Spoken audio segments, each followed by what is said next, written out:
نعرہ تکبیر،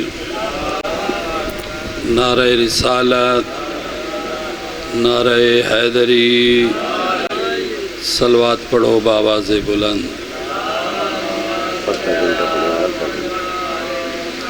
اعوذ باللہ من الشیطان الرجیم، بسم اللہ الرحمن الرحیم۔ الحمد لأہلہ والصلاة علی اہلہا، اما بعد فقد قال عز شانہ فی کتابہ المجید، بسم اللہ الرحمن الرحیم۔ انا آتیناک الکوثر، صلوات مل کے پڑھو بآواز بلند۔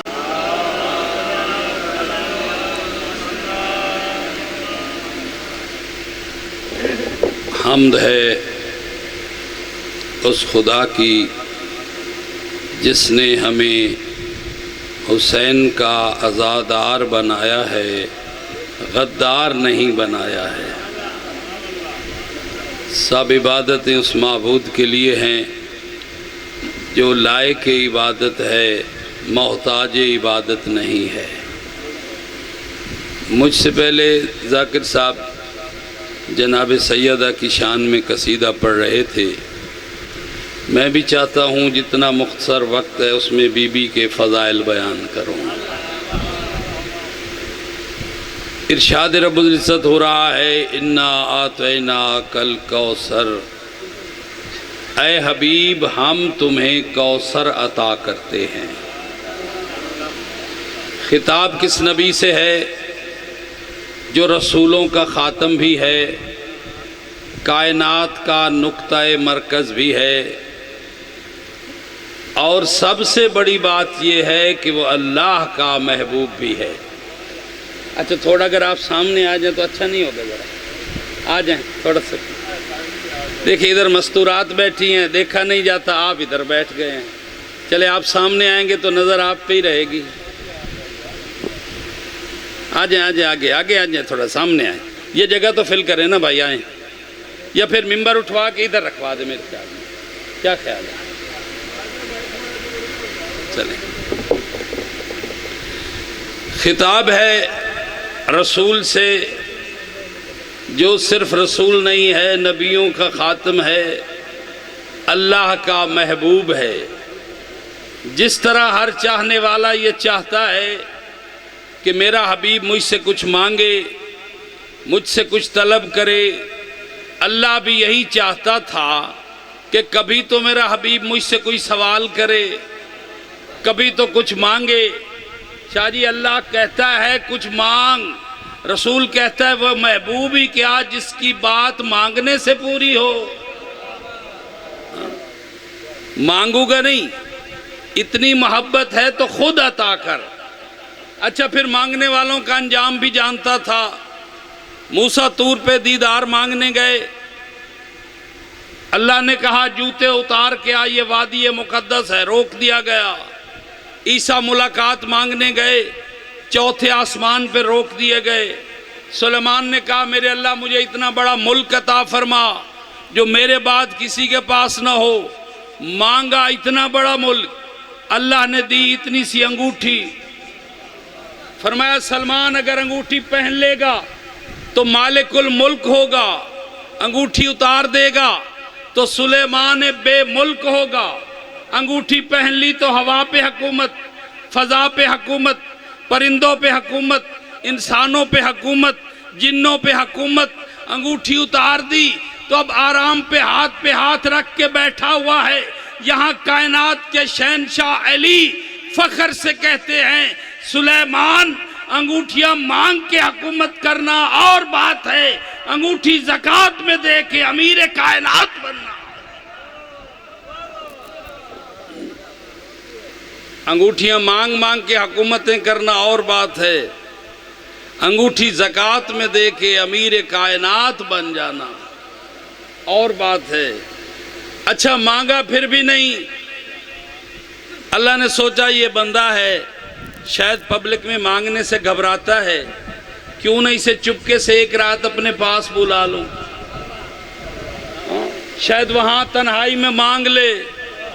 اچھا پھر اللہ نے سوچا اگر میں یہاں اللہ اللہ بن کے بات کروں تو کہیں گھبرا نہ جائے، مجھے اسی ذکر کی قسم اللہ اللہ بن کے نہیں بول رہا تھا، ایسے آواز آ رہی تھی جیسے بھائی بول رہا ہو۔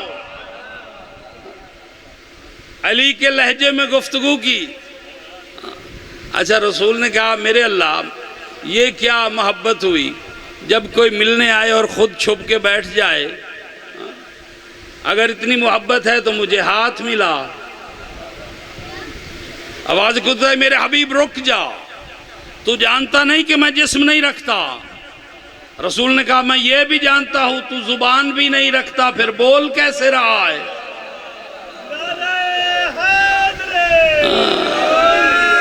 کہا وہ تو میں نے علی کا لہجہ لیا۔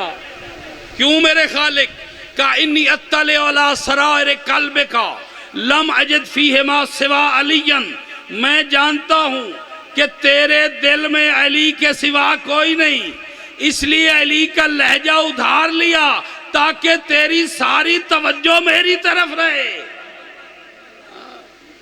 جب گفتگو علی کے لہجے میں ہوگی تیری ساری توجہ میری طرف رہے گی۔